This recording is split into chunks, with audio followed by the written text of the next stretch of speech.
Welcome to our channel. Today we how to enable zkSync era bridging with minimal gas strategies, detailed guide step by step clearly. To enable zkSync era bridging with minimal gas strategies, start by ensuring you have a compatible wallet. Connect your wallet to the Ethereum mainnet. Visit the official zkSync era website.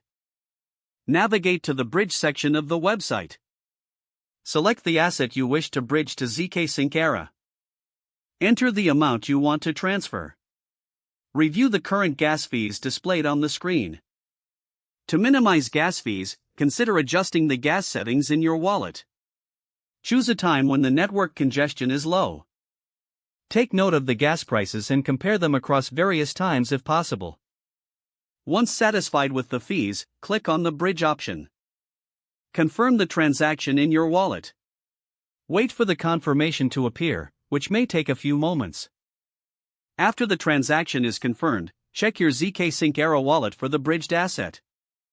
If the asset is not visible, refresh your wallet interface. Consider repeating this process during off-peak hours for future transfers. Utilize gas tracking tools to keep an eye on optimal bridge times. If you encounter issues, consult the zkSync support resources. Always ensure your wallet is updated to the latest version. That concludes the process for enabling zkSync era bridging with minimal gas strategies.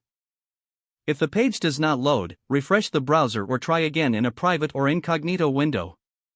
Make sure you are using the correct email address, then retype it carefully to avoid small typos.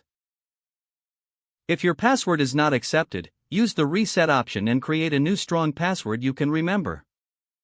Check your spam folder for verification or security emails, then complete any requested confirmation steps. Enable two-factor authentication if available to improve account security and reduce unauthorized access risk. After signing in, review your profile details so your contact information and settings are accurate and current.